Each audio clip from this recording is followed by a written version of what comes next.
Sumatera Utara. Selamat sore pemirsa, untuk memperbarui informasi Anda seputar Sumatera Utara. Sumatera Utara hari ini hadir kembali menjumpai Anda edisi Rabu 2 Agustus 2023. Kali ini bersama saya Keriawan Sembiring. Dan saya Nur Hasanah. Beragam informasi terkini seputar Sumatera Utara telah dirangkum tim redaksi kami untuk Anda. Dan berikut informasi selengkapnya.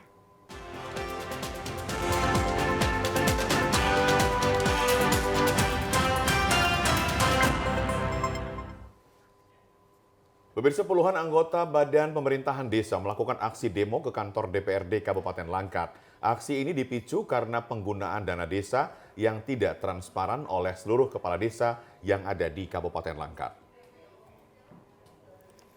Sebanyak 240 desa dan 37 kecamatan yang ada di Kabupaten Langkat sudah memiliki organisasi Badan Pemerintahan Desa yang bertugas menampung dan menindaklanjuti aspirasi masyarakat desa. Selain itu, Badan Pemerintah Daerah juga turut serta dalam pengawasan penggunaan dana desa untuk kepentingan pembangunan bagi masyarakat desa. Namun yang terjadi terkait penggunaan dana desa yang dikelola oleh masing-masing kepala desa di Kabupaten Langkat nantinya masih banyak yang belum tepat sasaran dan terkesan masih menjalankan program dari pemerintahan kabupaten. Pembangunan yang bermanfaat bagi masyarakat tentu hanya diketahui masyarakat desa, bukan dari pemerintah Kabupaten Langkat. Menyikapi penggunaan dana desa yang tidak tepat sasaran ini, puluhan badan pemerintah desa mendatangi kantor DPRD Kabupaten Langkat untuk menyampaikan aspirasi masyarakat desa. Dengan membawa spanduk dan baliho, Badan Pemerintahan Desa ini melakukan aksi long march menuju kantor DPRD dan kantor Kejaksaan Negeri Stabat. Puluhan perwakilan BPD masing-masing desa ini disambut Wakil Ketua DPRD Kabupaten Langkat, Doni Seta. Saat dilakukan mediasi oleh Wakil Ketua DPRD Langkat, perwakilan BPD ini menyampaikan keluh kesah terkait tidak transparannya penggunaan dana desa yang dikelola oleh kepala desa. Wakil Ketua DPRD Kabupaten Langkat, Doni Seta berjanji akan menyampaikan aspirasi Badan Pemerintah Desa ke pemerintahan Kabupaten Langkat melalui Dinas PMDK dan PLT Bupati Langkat Syah Afandi.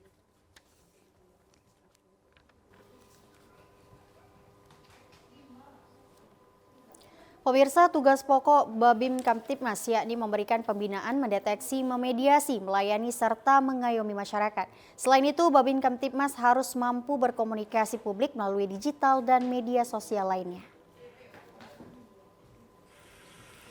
Hal tersebut disampaikan Kapolres Sergai AKBP Oksiyuda Pratesta di sela kegiatannya bersama 40 Babin Kamtibmas di bawah Polres Sergai serta jajarannya. Dengan suasana santai, Kapolres mengajak Babin Kamtibmas meningkatkan dalam melaksanakan tugas dan fungsi Babin yang selama ini cukup baik. Di era digital ini, petugas Babin Kamtibmas dituntut meningkatkan kemampuan dalam bidang teknologi. Saat ini media sosial seperti Facebook, Instagram, TikTok, Twitter, dan lainnya sangat perlu dalam penyebarluasan informasi terkait kegiatan Babin Desa dan Kelurahan memiliki peranan menciptakan Kamtibmas kondusif. Saat ini terdapat 237 desa, 6 kelurahan, dan 17 kecamatan se-Kabupaten Sergai. Sedangkan kemampuan Babin yang ada hanya 40 personil tidak menjadi penghalang dalam menjalankan fungsi dan tugas Babin di desa dan kelurahan di Sergai. Untuk itu, Kapolres Sergai mengajak Babin Kamtibmas memanfaatkan digital dan media mainstream lainnya dalam penyampaian serta himbauan kepada lapisan masyarakat yang ada di Serdang Bedagai. Jadi terkait dengan apa yang menjadi tugas pokok Babin ini, ya khususnya dan pada umumnya anggota kepolisian tentunya melayani dan mengayomi masyarakat, ya kemudian bisa dipublish, jadi menggunakan komunikasi publik itu dengan baik, sehingga apa yang disampaikan oleh Babin, himbauan-himbauan atau mungkin keberadaan atau adanya polisi yang ada di situ itu bisa tersampaikan kepada masyarakat dengan baik. Insya Allah bisa, kita dengan menggunakan metode yang lebih efektif lagi dan kita dibantu dengan teknologi informasi ini, ya kan, sehingga bisa membantu para Babin ini untuk melaksanakan tugasnya dengan baik. Pemirsa, TVRI Stasiun Sumatera Utara melaksanakan upacara pengambilan sumpah dan penandatanganan perjanjian kerja pegawai pemerintah dengan perjanjian kerja P3K pagi tadi. Kepala TVRI Stasiun Sumatera Utara, Tahrijal, memimpin pengambilan sumpah dan penandatanganan perjanjian kerja yang dilaksanakan di lobi TVRI Stasiun Sumatera Utara pagi tadi. 4 orang P3K yakni Cokoh Parulian Situmeang, Juli Riandra, Swandi Tamba, dan Ahmad Farik Alam Daulay yang diambil sumpahnya pagi tadi. Kini telah resmi bergabung dengan TVRI Stasiun Sumatera Utara. Berdasarkan latar belakang pendidikan yang dimiliki, keempat orang tersebut akan ditempatkan di bidang teknik yang dipimpin Syahrul. Dalam sambutannya, Kepala TVRI Stasiun Sumatera Utara Tarijal menyampaikan keempat orang P3K yang telah bergabung merupakan orang terpilih untuk turut membawa TVRI Sumatera Utara lebih baik ke depan. Dengan keterbatasan jumlah sumber daya manusia yang ada, diharapkan kepada P3K yang baru dilantik dapat segera beradaptasi dengan ritme kerja yang berlaku di TVRI Stasiun Sumatera Utara dan terus melaksanakan tugas dengan sebaik-baiknya serta meningkatkan kemampuan karena peluang kerja ke depan semakin besar. Pemirsa, Dinas Kependudukan dan Catatan Sipil Kabupaten Labuhan Batu melakukan program jemput bola dengan mendatangi warga ke desa-desa dan sekolah untuk proses percepatan perekaman KTP elektronik di Kabupaten Labuhan Batu. Program percepatan perekaman eKTP dengan mendatangi warga di Jalan Danau Balai A, Kecamatan Rantau Selatan, Kabupaten Labuhan Batu. Antusias masyarakat cukup tinggi melakukan proses perekaman KTP elektronik. Untuk memudahkan layanan kepada masyarakat, Dukcapil Kabupaten Labuhan Batu juga melakukan program jemput bola ke masyarakat, terutama di pelosok desa dan juga sekolah. Pada pembuatan KTP elektronik bagi pemilih pemula atau milenial dengan mendatangi tempat pemilih khusus yakni di Lembaga Pemasyarakatan bagi warga Kabupaten Labuhan Batu. Kepala Dinas Dukcapil Kabupaten Labuhan Batu, Mazni Khairi menjelaskan, untuk mensukseskan pemilu 2024 pihaknya telah menyelesaikan perekaman KTP elektronik bagi masyarakat di Kabupaten Labuhan Batu sudah mencapai 95%.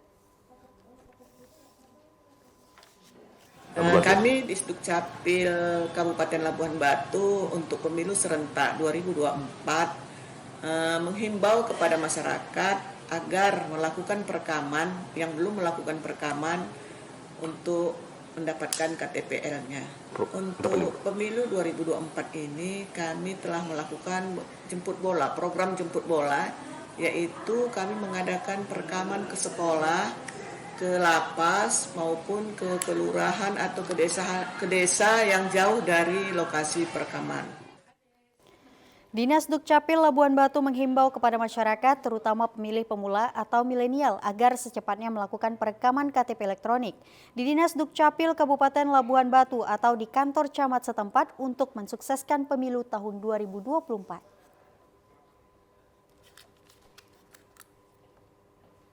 Ya, pemirsa, berbagai cara inovasi dilakukan penyelenggara pemilu agar berjalan sukses dan lancar. Di antaranya Komisi Pemilihan Umum Kota Medan melakukan transformasi proses verifikasi Bacalek Medan. Dan untuk mengetahui seperti apa inovasi transformasi verifikasi Bacalek, kini telah bergabung bersama kita Komisioner KPU Kota Medan Muhammad Rinaldi Khair dan juga ada Bapak Dr. Walid M. Sembiring MIP, Direktur Eksekutif Puskap PISIP Universitas Sumatera Utara. Selamat sore, abang-abang semuanya. Ya, selamat sore, Ya. Pak Keri. Iya. Selamat sore, Bang. Ya, kami ada dua di sini, ada Nur Hasana dan saya akan memandu dialog ini. Meskipun singkat, kita harapkan nanti dialog ini akan memberikan edukasi kepada masyarakat terkait dengan topik yang kita angkat, verifikasi Bacalek DPRD Medan.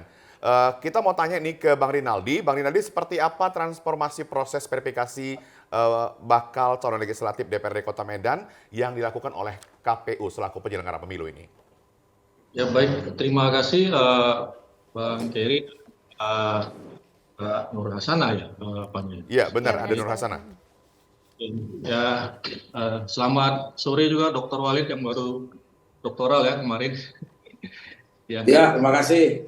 Ya, saya kira langsung saja ya, transformasi seperti apa yang diterapkan oleh KPU, dalam hal ini KPU RI dan jajarannya. Pertama adalah dalam proses pencalonan verifikasi daftar bakal calon kemarin yang sudah berlangsung sampai hari ini adalah kita sudah menggunakan full aplikasi, yaitu namanya aplikasi Silon, Sistem Informasi Pencalonan. Jadi setiap partai politik dalam mendaftarkan bakal calonnya, dokumen-dokumennya itu tidak perlu lagi membawa fisik ya, membawa kertas-kertas fisik yang cukup banyak itu ke kantor KPU Kota Medan. Mereka cukup menguploadnya melalui Silon. Dan ketika kita sudah mengerjakan verifikasi tersebut, sudah kita tentukan statusnya apakah memenuhi syarat, belum memenuhi syarat atau tidak memenuhi syarat, itu langsung bisa dilihat oleh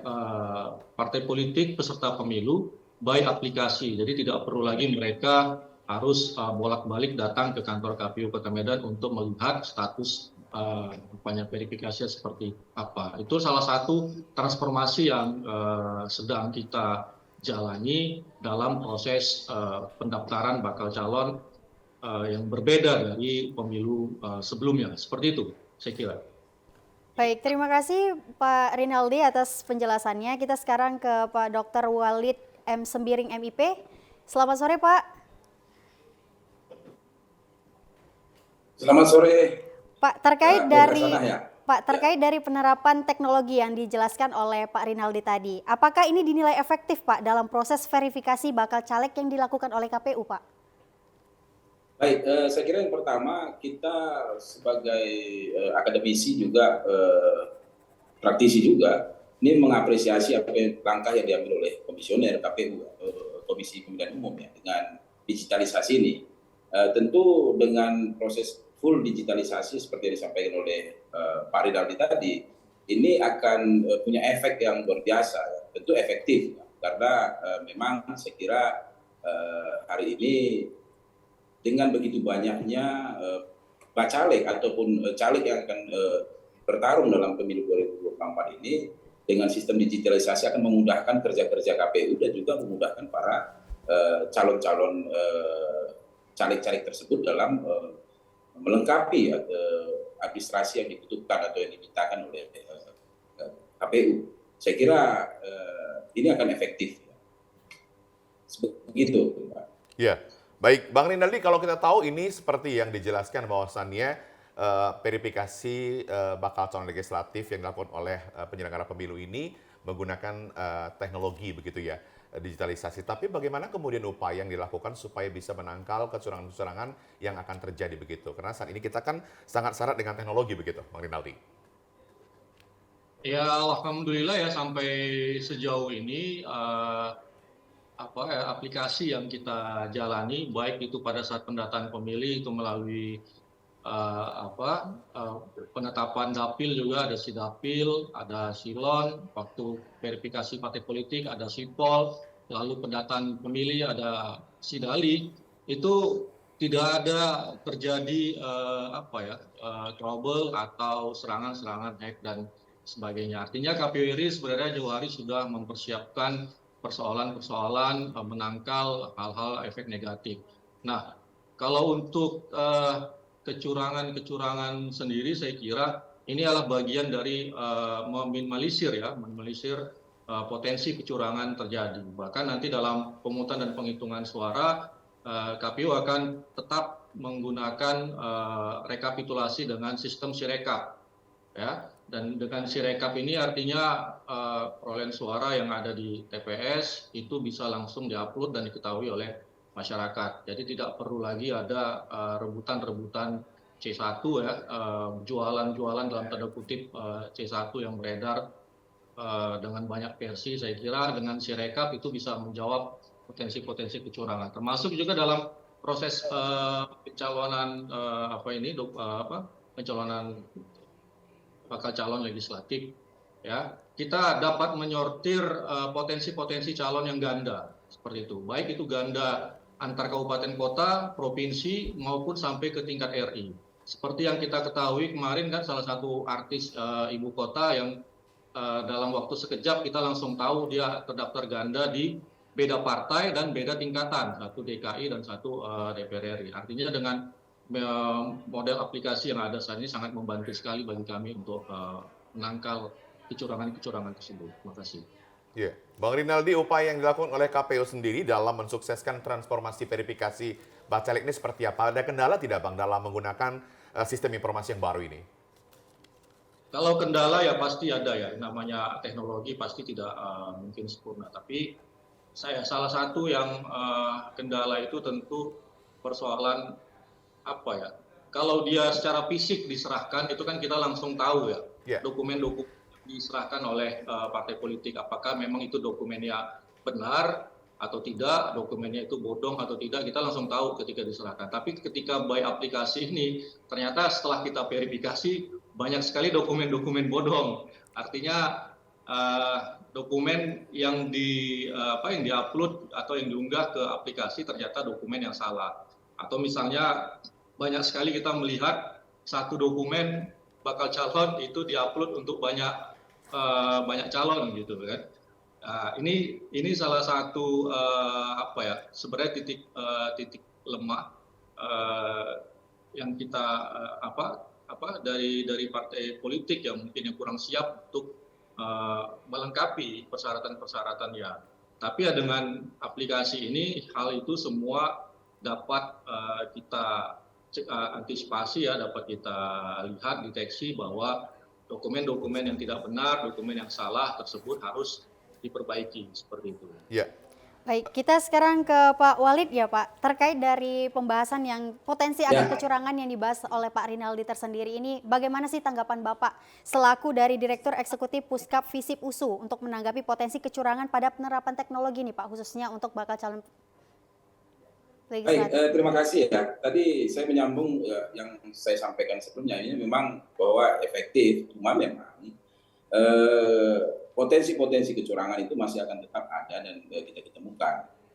Terutama tentunya kalau untuk bacalek, penentuan verifikasi bacalek ini, ya saya kira tidak terlalu besar lah kecurangan yang muncul, karena ini kan terkait dengan apakah akan memenuhi syarat atau tidak. Seperti yang disampaikan Pak Rinaldi tadi, itu banyak yang ditemukan misalnya yang mengupload berkas-berkas yang tidak benar misalnya. Tentu saja itu akan tetap ada dan memang harus dilakukan verifikasi secara manual juga. Namun dalam konteks bahwa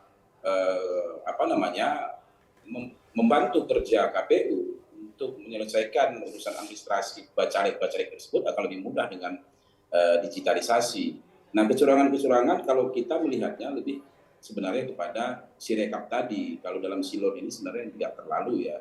Dan Sirekap itu nanti yang kita takutkan serangan cyber itu mungkin akan lebih tinggi karena di sana ada hasil pemilu yang kemudian dimunculkan, meskipun hasil terakhir itu tetap juga nanti keputusannya diumumkan secara resmi melalui manual mungkin di KPU RI. Tapi tentu saja itu bisa membangun opini di masyarakat dan persoalan-persoalan akan muncul ketika Sirekap itu ada serangan-serangan cyber. Kita tentu harus memahami juga ya bahwa memang seperti kata Pak Rinaldi tadi, partai politik kita juga masih banyak yang belum siap untuk digitalisasi dan memang dewasa ini kita juga mendorong dari Puskap Visip USU itu bagaimana partai ini menjadi partai yang modern dengan partai yang melek dengan digitalisasi. Contohnya makanya saya sampaikan kita apresiasi di KPU mulai mendorong partai politik kita agar lebih mengarah kepada digital sehingga memberikan pembekalan, pelatihan dan lain sebagainya kepada para bacalek-bacaleknya dalam mengupload ataupun menyiapkan berkas-berkas itu tidak atau dibuat dengan baik gitu ya. Jadi kalau untuk kecurangan kita melihat di silon ini tidak terlalu potensial ya sebenarnya, tapi lebih kepada nanti di Sirekap mungkin nanti bisa dikomentari juga oleh Bang Rinaldi. Kita melihat di sana karena ada hasil pemilu nanti di sana. Mungkin begitu, Pak. Ya, Bang Rinaldi, proses verifikasi kan terus dilakukan secara bertahap oleh penyelenggara pemilu. Namun kemudian bagaimana komunikasi yang dibangun oleh penyelenggara pemilu dengan bacalek dan partai politik untuk mengetahui bagaimana kekurangan persyaratan administrasi yang dimiliki oleh masing-masing bacalek itu sendiri, Bang Rinaldi? Ya, sejauh ini cukup baik ya komunikasi kita dengan partai politik melalui LO atau penghubungnya. Kita bahkan membuka helpdesk setiap hari, Sabtu Minggu juga buka, dan cukup sering ya partai politik itu berkonsultasi dengan helpdesk kita. Walaupun memang banyak dokumen-dokumen yang kesulitan mereka untuk memenuhinya, terutama terkait soal leges fotokopi ijazah, lalu soal bebas surat-surat kesehatan dan sebagainya. Dan untuk yang mendominasi memang persoalan leges fotokopi ijazah, terutama ya sekolahnya yang sudah cukup lama dan sudah tutup. Ini yang banyak kendala dilengkapi oleh para bakal calon. Tapi ya kita tetap memberikan support kepada mereka, bahkan kita berulang kali mengadakan sosialisasi dengan mengundang dinas pendidikan Provinsi Sumatera Utara serta Kementerian Agama Kota Medan.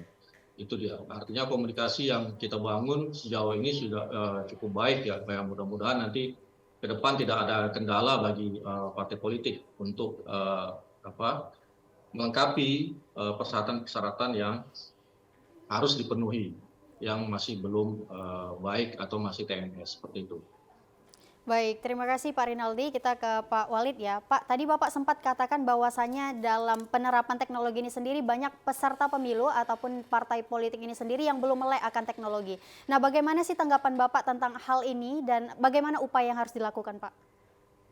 Ya, saya kira memang Mbak, kita sebenarnya secara bangsa ya ketinggalan juga.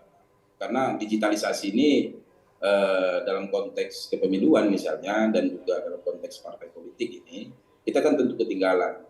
Di negara-negara maju udah jauh-jauh hari, mungkin sudah puluhan tahun lalu sudah mendigitalisasi sampai ke pemungutan suara mereka, e-voting gitu ya. Nah, memang ini jadi tantangan kita, saya kira. Memang bagaimana kemudian memberikan penguatan kepada partai politik tidak hanya dalam konteks penggunaan atau penerapan daripada fungsi-fungsi partai, tapi juga memang penguatan daripada digitalisasi ini. Gitu. Jadi ini menjadi PR bersama juga. Kita dari kampus juga sering melakukan kegiatan-kegiatan bersama juga dengan KPU Medan, mungkin KPU Sumatera Utara juga terkait dengan penguatan partai politik. Salah satunya ini digitalisasi. Karena memang ke depan ini yang akan kita hadapi. Mungkin ke depan kita akan menghadapi namanya e-voting ya. Nah, tentu saja kita harus persiapkan dari sekarang baik negara maupun ya terutama partai politiknya dan para bacalek ataupun para calon-calon yang akan maju baik di pemilu legislatif maupun di pilkadanya. Seperti itu, Pak. Iya. Bang Rinaldi, kalau kita bicara tentang administrasi, apakah dari semua partai politik dan bacalek yang ada ini paling umum apa sih yang biasanya kekurangan dalam administrasi untuk dilakukan verifikasi di KPU sendiri, Bang Rinaldi? Ya, paling umum ya sebenarnya persyaratan soal soal ijazah SMA dan ijazah S1 maupun S2 yang bagi yang ingin melengkapi gelarnya. Karena untuk ijazah S1 atau S2 ini kan umumnya harus leges di kampus tempat dia berkuliah. Beda dengan ijazah SMA misalnya. Kalau ijazah SMA itu bisa, kalau sekolahnya di luar kota atau di luar provinsi itu bisa dileges oleh dinas provinsi atau kacabdisnya. Tapi kalau untuk ijazah S1 atau S2 jika dia berada di luar provinsi maka dia harus ke luar provinsi tersebut untuk melakukan legesnya jika memang legesnya sudah tidak ada lagi. Tapi ya begitu pun kita lihat antusiasme para bakal calon ini cukup tinggi ya, walaupun tetap dileges ke kampus-kampus yang jauh tersebut.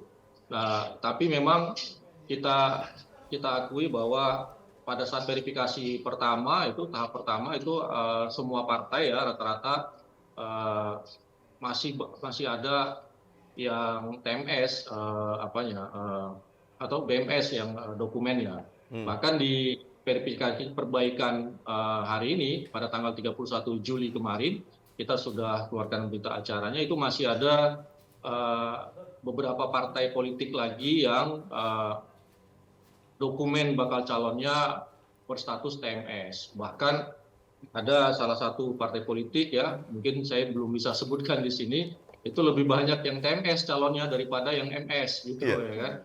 Dari sekitar 50 bakal calon yang didaftarkan itu hampir separuhnya itu masih berstatus TMS dan umumnya karena masalah ijazah tadi seperti itu.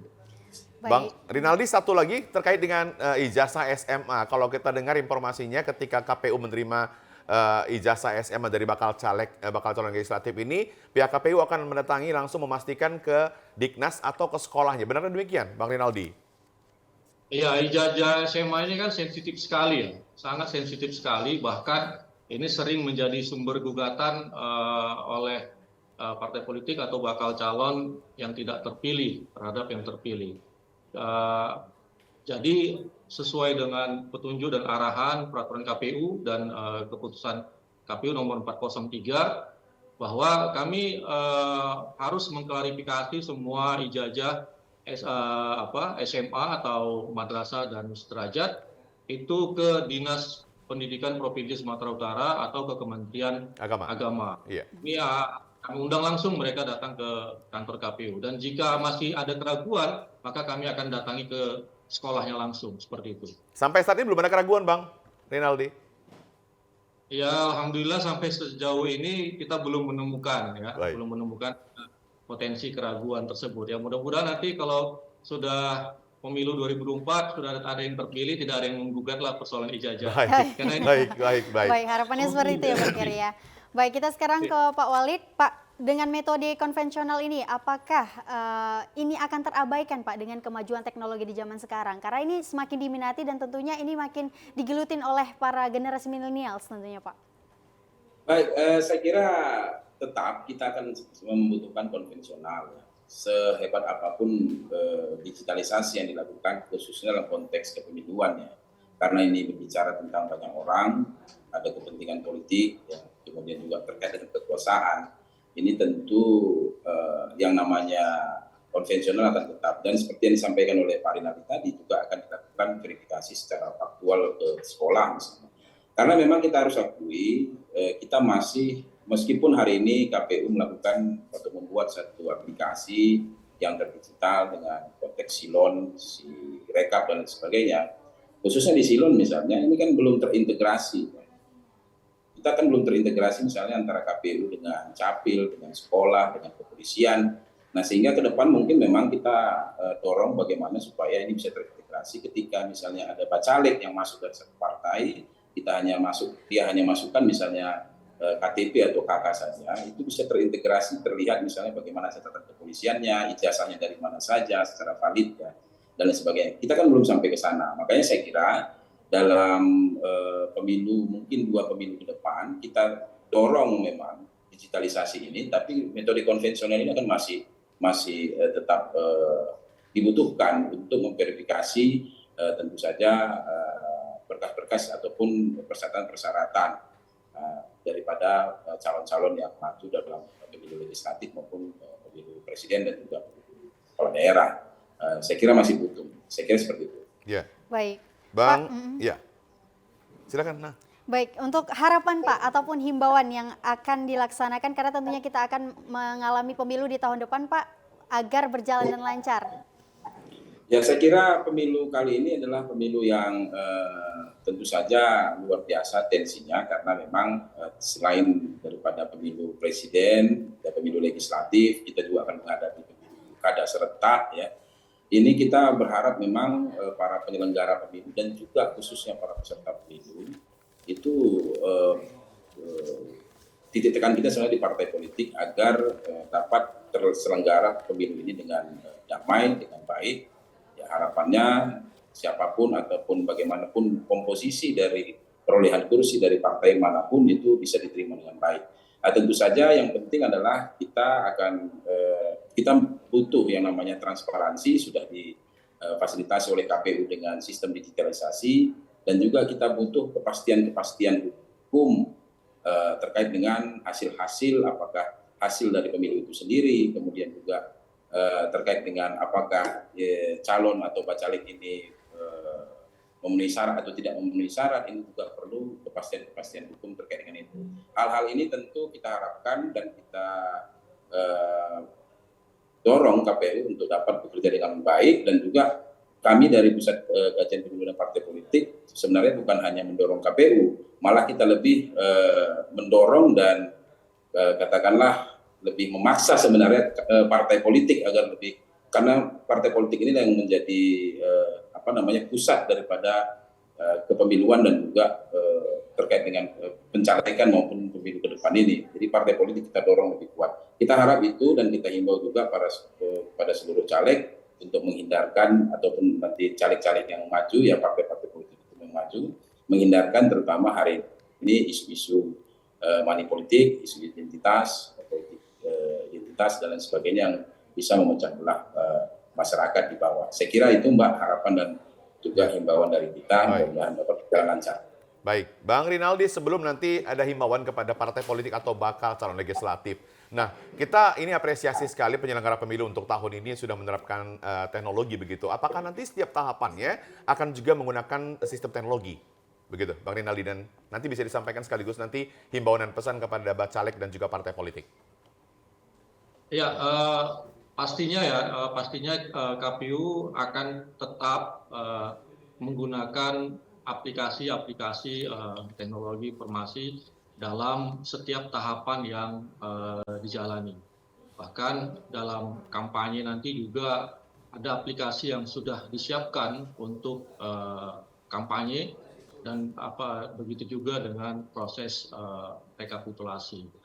Dan KPU dalam rekrutmen juga baik itu badan ad hoc di tingkat TPS nantinya yaitu KPPS akan menerapkan aplikasi yang namanya Siakba seperti itu. Artinya semua nama-nama KPPS yang ada di seluruh Indonesia itu akan ada database-nya dalam satu aplikasi dan kita juga bisa melihat bagaimana jejak rekam para badan ad hoc kita nantinya seperti itu. Ya, kalau harapan ya kita sangat berharap pemilu 2024 ini berjalan sukses, lancar ya, jujur dan adil, masyarakat juga ikut aktif dalam berpartisipasi, para peserta pemilu juga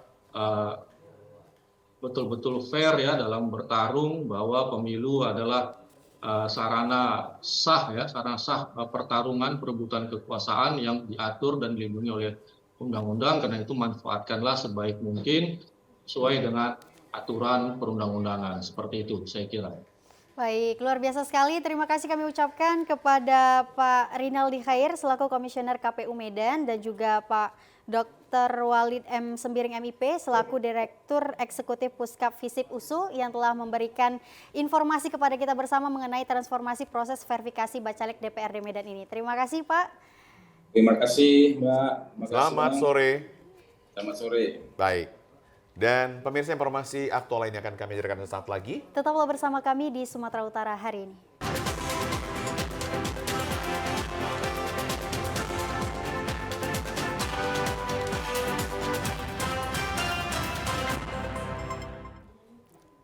Pemirsa, Dewan Perwakilan Rakyat Daerah DPRD Kabupaten Langkat menggelar sidang penggantian antar waktu masa jabatan 2019 hingga 2024 kemarin. Penggantian antar waktu ini ditujukan kepada Ibnu Hajar. Sidang penggantian antar waktu anggota DPRD Kabupaten Langkat ini berdasarkan surat keputusan Gubernur Sumatera Utara nomor 118-440-KPTS-2023 tanggal 6 Juli tahun 2023 tentang peresmian pemberhentian dan pengangkatan pengganti antar waktu anggota DPRD Kabupaten Langkat. Penggantian antar waktu ini sekaligus pengambilan sumpah anggota DPRD oleh Ketua DPRD Kabupaten Langkat dan rohaniawan dari Kantor Kementerian Agama Kabupaten Langkat. Setelah pengambilan sumpah jabatan, maka secara resmi Ibnu Hajar menjadi anggota DPRD Kabupaten Langkat yang akan bertugas dari 2023 hingga 2024 mendatang. Usai prosesi pengucapan sumpah Ketua DPRD Kabupaten Langkat, Sri Bana Perangin-Angin menyampaikan pesan kepada anggota DPRD yang baru dilantik dapat mengemban tugas untuk melaksanakan amanah rakyat dengan penuh tanggung jawab. PAW ini melengkapi kembali jumlah anggota DPRD Kabupaten Langkat menjadi 50 orang. Sebagai anggota DPRD harus paham dan mengerti dengan tugas pokok dan tanggap terhadap perkembangan di masyarakat. Dengan tujuan mengutamakan kepentingan masyarakat daripada kepentingan pribadi, pergantian antar waktu anggota DPRD ini juga dihadiri PLT Bupati Langkat yang diwakili oleh Sekretaris Daerah dan Organisasi Pimpinan Daerah Kabupaten Langkat.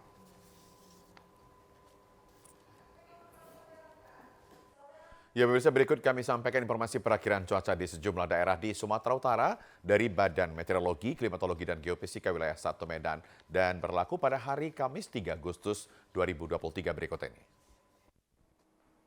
Halo Sobat BMKG, senang sekali saya Christine Afrin Matondang Perakiraan Balai Besar BMKG Wilayah 1 Medan kembali hadir untuk menyampaikan update informasi perakiraan cuaca dan hotspot di wilayah Sumatera Utara untuk hari Kamis 3 Agustus 2023.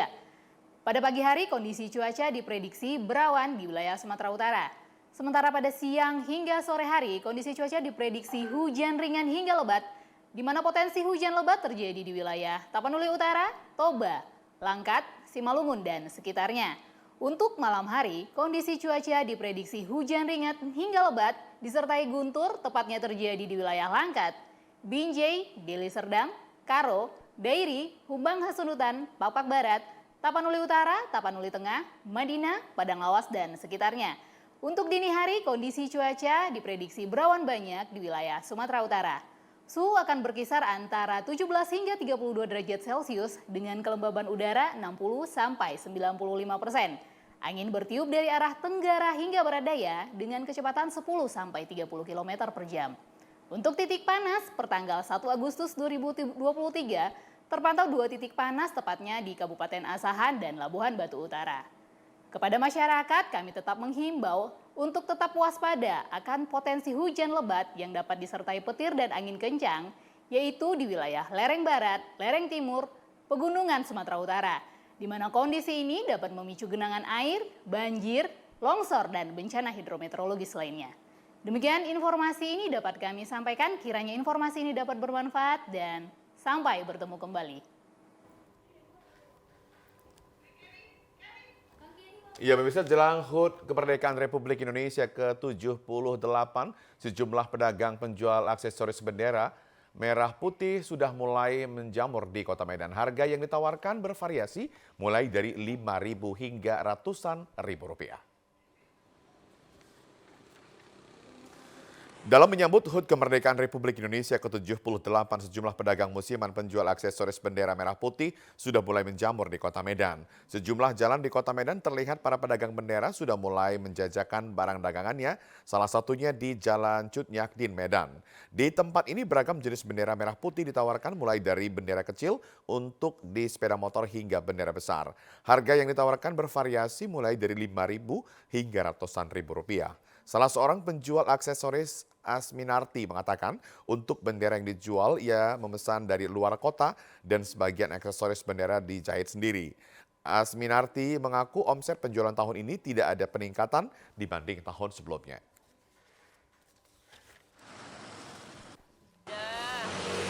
Setiap tahun jualan ini. Setiap tahun jualan bendera merah putih. Kalau tempatnya sering berpindah-pindah itu jualan. Ya, benar. Selalu di sini ya. Inilah modelnya, background, karet, ini rambutai, ini bendera rumah, ini unggu-unggu. Harganya dari mulai untuk yang motor, untuk motor Rp5.000. Ini nengok panjangnya, kalau panjangnya banyak harganya lebih tinggi. Belum ada, belum lagi dari semalam buka, belum ada yang beli. Pemirsa, PSMS Medan kembali melakoni laga uji coba persiapan untuk kompetisi Liga 2 2023-2024 yang direncanakan akan digelar pada September mendatang. Pada laga uji coba yang dihelat di Stadion Teladan Medan ini, tim Ayam Kinantan berhasil mengalahkan lawannya yakni PS Bang Sumut dengan skor telak 4-0. Bermain di kandang sendiri di Stadion Teladan Medan, PSMS Medan tampil impresif sejak peluit awal pertandingan dibunyikan. Namun permainan tim PSMS juga mendapat perlawanan dari lini tengah lapangan tim lawan PS Bang Sumut. Beberapa kali serangan yang dibangun oleh anak-anak Ayam Kinantan dapat diantisipasi dengan baik oleh lini belakang PS Bang Sumut. Namun memasuki akhir babak pertama di menit ke-38, PSMS Medan berhasil memecah kebuntuan yang bermula dari dilanggarnya penyerang PSMS Rahmat Hidayat di kotak penalti. Rahmat yang juga bertugas sebagai eksekutor dapat menyelesaikan tugasnya dengan baik. Skor 1-0 pun bertahan hingga turun minum. Memasuki babak kedua, PSMS Medan mengubah pola penyerangan dengan lebih sering menusuk ke jantung pertahanan lawan. melalui sisi kiri dan menargetkan penyerang dan gelandang serang di areal kotak penalti lawan untuk menciptakan gol. Hasilnya PSMS mencetak gol di babak kedua dengan menambahkan 3 gol ke gawang lawan. Meski merasa puas karena telah memperoleh kemenangan, pelatih PSMS Medan Ridwan Saragih menyebutkan hal ini masih jauh dari target yang diharapkan. Karena dari awal ia menargetkan kemenangan di atas 4 gol dalam laga kali ini. Ridwan menyebutkan akan berfokus pada pematangan rotasi dalam membangun serangan serta penyelesaian akhir para pemain sebagai bahan evaluasi dari hasil uji coba kali ini. Hari ini kita ada uji coba yang keempat ya, dengan Bang Sumut. Artinya saya mau lihat tim kita ini dalam masalah kerjasama. Tentang bagaimana kerjasama tim sudah meningkat ke kerjasama tim. Dan hasilnya seperti apa Bang? Ya kalau hasil itu masih saya bilang ya saya sedikit kecewa ya karena targetnya bukan di 4 gol, harusnya di atas 4 gol. Kemudian proses gol juga harusnya di babak pertama di menit ke 10 sampai ke 15. Pemirsa, perhatian pemerintah Provinsi Sumatera Utara terhadap anak-anak autis cukup baik, terutama dengan melakukan penambahan sarana dan prasarana untuk memudahkan anak-anak autis melakukan inovasi dan kreativitas. Di Provinsi Sumatera Utara terdapat sekolah luar biasa SLB Negeri Autis yang bergerak di bidang pendidikan anak berkebutuhan khusus yang berada di Jalan Willem Iskandar Medan. SLB Autis ini resmi beroperasi pada Desember 2018 di bawah naungan Dinas Pendidikan Sumatera Utara. Berdirinya sekolah SLB Autis ini cukup mendapat antusias oleh para wali dan orang tua anak penyandang gangguan autis. SLB Autis dalam memberikan layanan diawali dengan melakukan kegiatan identifikasi terhadap anak untuk mengetahui apakah anak tersebut tergolong autis atau bukan. Apabila dari hasil identifikasi diketahui bahwa anak tergolong autis, maka dilanjutkan dengan kegiatan asesmen untuk mengetahui sejauh mana tingkat kemampuan yang sudah dimiliki oleh anak dalam mempersiapkan program yang akan diberikan kepadanya. Kepala Sekolah SLB Negeri Autis Sumatera Utara, Cawir Rufinus Purba mengatakan, pihaknya senantiasa memberikan layanan sebaik-baiknya dari hati dengan dedikasi yang tinggi untuk mewujudkan peserta didik berkebutuhan khusus yang berkarakter sesuai dengan kapasitasnya. Untuk mewujudkan hal tersebut, Satuan Pendidikan telah menentukan langkah-langkah strategis sesuai misinya mengembangkan nilai-nilai religius, budi pekerti, mandiri, kreatif dengan memberikan pelayanan yang optimal sesuai dengan kemampuan dan kebutuhan masing-masing peserta didik berkebutuhan. Kami SLB Autis Sumatera Utara melayani dengan hati dan profesional dan juga kami melayani sebagaimana kemampuan siswa yang akan kami kembangkan di SLB Autis Sumatera Utara. Kami selalu bekerja sama dengan masyarakat dan juga orang tua khususnya orang tua siswa autis Sumatera Utara. Dan kami selalu bekerja sama juga dengan stakeholder yang ada di sini untuk mengembangkan daripada kemampuan siswa kami yang lebih baik dan lebih profesional. Dan kami juga melakukan kegiatan inovasi dan kreatif untuk anak-anak kami agar mereka bisa berkembang dengan baik sesuai dengan kemampuannya. SLB Autis Pemprov Sum memiliki 110 anak didik autis dengan pembagian dari kelas besar dan kecil. Dibimbing 23 guru untuk seluruh bidang studi. Terdapat 23 kelas, di mana 1 guru diperuntukkan untuk 4 orang siswa, ditambah 4 guru terapis. Masing-masing guru dituntut kreativitas dan penuh kesabaran dalam melatih fokus motorik halus dan motorik kasar, kemudian kognitif dan jiwa sosial. Di SLB ini, para siswa diajarkan cara berkomunikasi, melakukan ibadah sesuai keyakinan masing-masing, dan berbagai keterampilan seperti membuat sabun cair, sampo mobil, seni kecantikan, serta tata boga. Salah seorang orang tua siswa Hotria Hutajulu mengatakan sangat terbantu dengan adanya SLB ini karena tidak dibebankan biaya, dan anaknya kini sudah bisa mandiri dan fokus pada setiap materi pembelajaran yang diberikan. Hotria Hutajulu juga berpesan kepada orang tua yang mempunyai anak autis agar tidak merasa malu dengan kondisi anaknya dengan membiasakan anak melakukan interaksi di luar rumah. Kisah-kisah kita memiliki anak berkebutuhan khusus itu harus memiliki sikap terbuka, di mana kita tidak boleh menganggap anak kita ini mempunyai kekurangan, tetapi dia memiliki keistimewaan. Untuk itu, setelah kita bisa terbuka, kita bisa membawa dia memiliki sosial ke masyarakat, sehingga dia boleh diterima masyarakat, dan dia kita bimbing bawa ke sekolah supaya dia memperoleh pendidikan seperti anak-anak kita yang lainnya, dan dia juga nanti bisa mandiri di masa depan, bisa memiliki masa depan yang cerah seperti anak-anak yang lainnya. Sementara itu, Nur Hayuna, ibu dari Ikia penderita autisme, mengatakan awalnya ia baru menyadari anaknya menderita autis sejak berumur 3 tahun lebih. Ia kesehariannya berperilaku hiperaktif dengan melakukan tindakan atau gerakan tertentu secara berulang, seperti berlarian, memutar-mutarkan badan, bahkan melakukan aktivitas berbahaya memanjat teralis rumah. Dengan penuh kesabaran, Nur Hayuna merawat Kia seorang diri karena suaminya telah meninggal dunia baru-baru ini. Berbagai upaya penyembuhan telah dilakukan, mulai dari berobat ke dokter anak hingga mendatangkan terapis. Di usia 3,5 tahun kami melihat tumbuh kembang Nakia tidak normal seperti anak lainnya. Di antaranya ada yang keterlambatan bicara, perilaku yang tidak seperti biasanya, seperti anak-anak yang mau bergaul dengan anak yang lainnya. Nah, suka menyendiri dan dengan dunianya. Oleh karenanya kami memutuskan waktu itu untuk ke tumbuh kembang baik dokter maupun psikolog. Walhasil dari observasinya dinyatakan dia itu autis. Ya, baru-baru ini berbagai upaya penyembuhan telah dilakukan, mulai dari berobat ke dokter anak hingga mendatangkan terapis. Pentingnya dukungan dan perhatian pemerintah sangat diharapkan dalam pemenuhan hak pendidikan dan pendampingan, sehingga mereka mampu hidup mandiri dan bermanfaat di tengah lingkungan.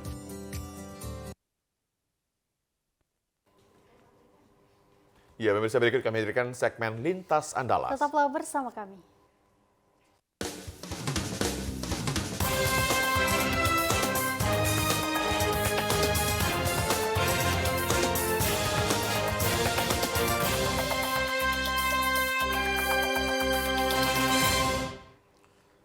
Pemirsa, puluhan tahun jalan di Desa Bukit Makmur, Kecamatan Penarik belum pernah tersentuh pembangunan aspal dari pemerintah. Akibatnya jalan Soros panjang 27 km ini rusak parah dan sulit untuk dilalui.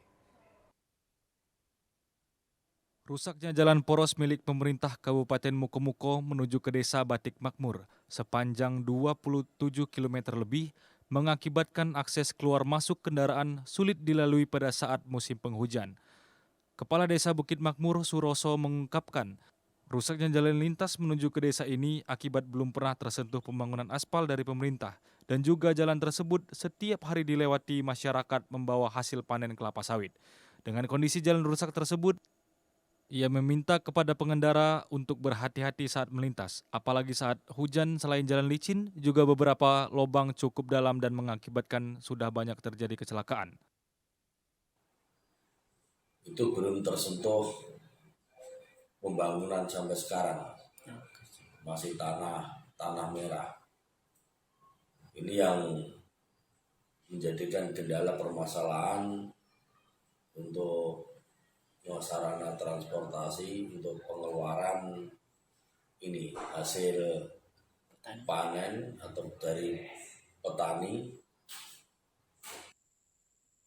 Ia berharap kepada pemerintah, baik pemerintah Kabupaten Mukomuko maupun pemerintah Provinsi Bengkulu, agar ada perhatian khusus, mengingat jalan tersebut merupakan satu-satunya jalan yang dilewati masyarakat Desa Bukit Makmur dan desa lainnya. Rupi Hardaya, kontributor Mukomuko, melaporkan. Pemirsa, pemerintah provinsi memastikan stok gas LPG subsidi 3 kg di Bengkulu masih aman. Sebanyak 62.000 tabung gas LPG sudah disalurkan pada Juli 2023 yang lalu. Mengatasi fenomena kelangkaan gas LPG subsidi 3 kg, pemerintah provinsi dan Pertamina Bengkulu menambah stok 62.000 tabung gas Juli lalu.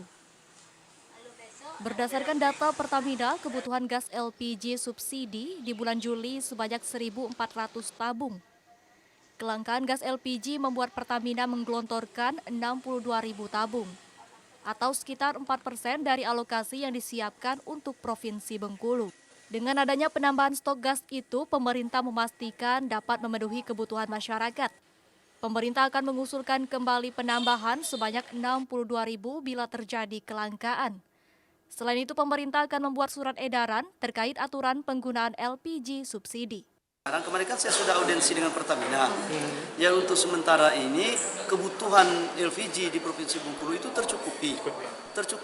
Jangan kita melihat daerah-daerah lain icuk dengan riuh dengan LPG, lalu kita ikut riuh juga. Untuk kita Bengkulu sekarang tercukupi karena kita baru saja mendapatkan bulan Juli kita mendapatkan 62.000, bulan Juli juga kita mendapatkan tambahan 62.000.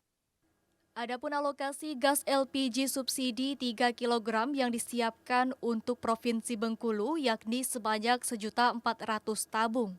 Lucia Mayangsari, TVRI Bengkulu melaporkan. Sementara itu, pemirsa, masyarakat di beberapa wilayah kota Prabu Mulih mengeluhkan kelangkaan gas LPG 3 kg yang terjadi beberapa hari terakhir. Sejak sepekan terakhir, gas LPG 3 kg mulai langka di Prabu Mulih, Sumatera Selatan. Warga sulit memperoleh pasokan gas untuk kebutuhan sehari-hari. Selain langka, harga di eceran juga mengalami kenaikan. Untuk satu gas LPG 3 kg berkisar antara Rp23.000 hingga Rp25.000 per tabung.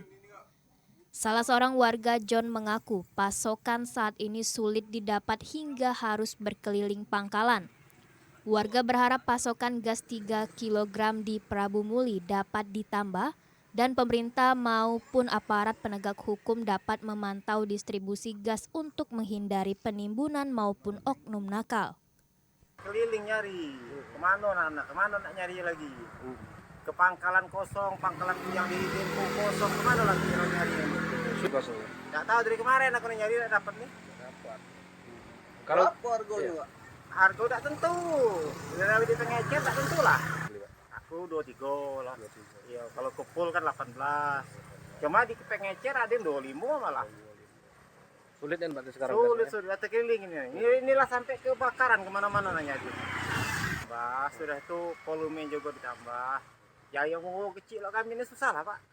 Kami cuma untuk makan, bukan untuk jualan. Sementara pemantauan di salah satu agen gas LPG 3 kg, pasokan gas saat ini kosong, sedangkan harga di pangkalan dijual Rp18.000 per tabung. Holdi Efriansyah, TVRI Sumsel melaporkan. Ya, pemirsa, informasi tadi mengakhiri Sumatera Utara hari ini. Mewakili seluruh kerabat kerja yang bertugas, saya Karyawan Sebiring. Dan saya Nur Hasanah. Selamat sore dan sampai jumpa.